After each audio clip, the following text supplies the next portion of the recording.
Bonjour à tous. Bienvenue au bulletin d'information à Top News. Au sommaire, raid de la coalition contre Al-Nosra dans le nord-ouest de la Syrie.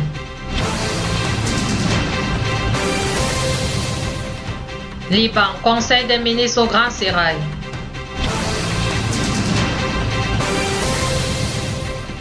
Libye, la Cour suprême invalide le Parlement issu des élections du 25 juin.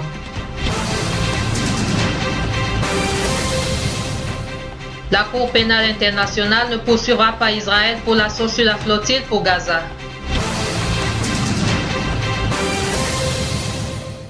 Mesdames et messieurs, voici les détails. La coalition internationale conduite par les États-Unis a mené jeudi à l'aube des raids contre des positions du front Al-Nosra dans le nord-ouest de la Syrie, a indiqué une ONG. Les raids menés dans la province d'Idlib, proche de la frontière turque, ont tué des combattants du front ainsi que 2 enfants, a précisé l'Observatoire syrien des droits de l'homme.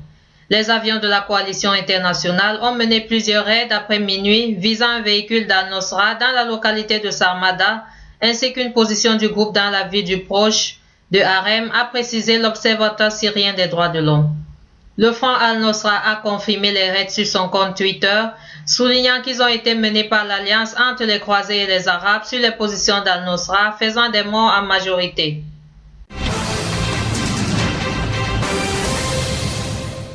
Selon l'agence officielle Sana, une source militaire a déclaré que des unités de l'armée arabe syrienne ont liquidé plusieurs terroristes dans les localités de Nada et Simakiat dans la banlieue de Dara, parmi lesquels le terroriste dangereux Khaled al-Soub, chef du plus grand groupe terroriste dans la région sud.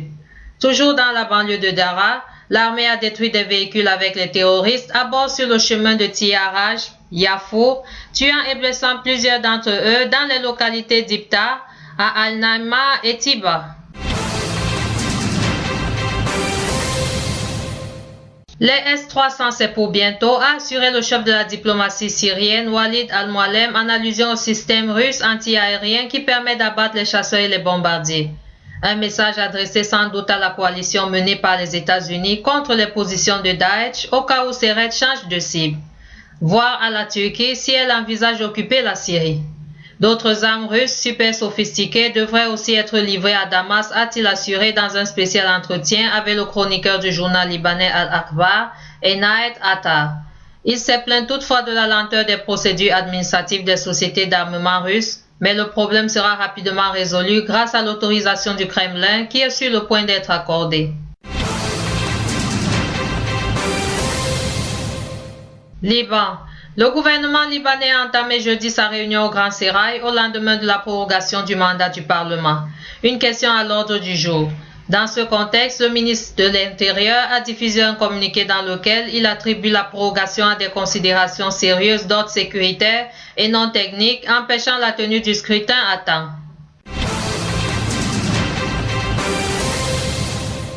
L'armée israélienne a effectué une brève incursion jeudi en territoire libanais, rapporte l'Agence nationale d'information.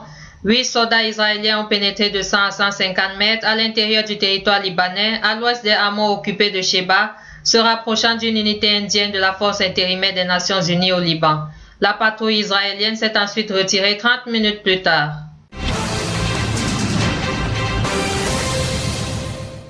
L'ancien militant antisioniste libanais Georges Ibrahim Abdallah, en prison depuis 30 ans en France, a vu hier mercredi sa demande de libération rejetée une nouvelle fois, la 9e par le tribunal d'application des peines de Paris.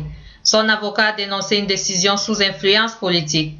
Arrêté à Lyon le 24 octobre 1984, l'ex-chef des Français aux armées révolutionnaires libanaises avait été condamné à perpétuité pour complicité dans les assassinats en 1982 à Paris de 2 diplomates, l'Américain Charles Roberret et l'Israélien Yaakov Bar-Simantov.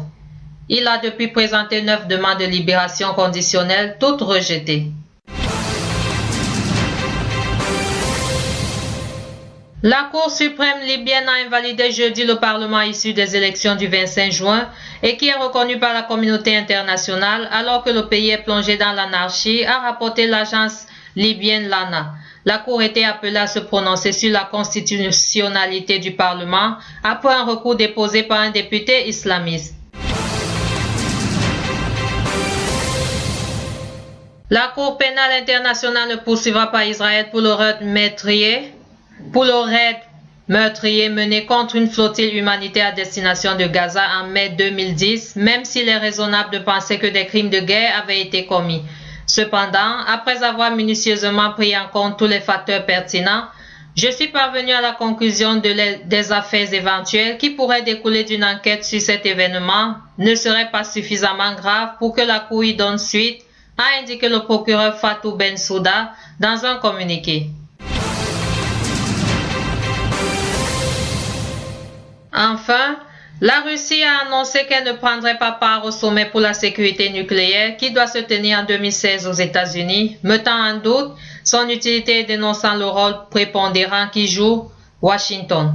Nous ne voyons pas de possibilité de participer aux préparations au 4e sommet sur la sécurité nucléaire, a annoncé mercredi soir le ministère russe des Affaires étrangères dans un communiqué.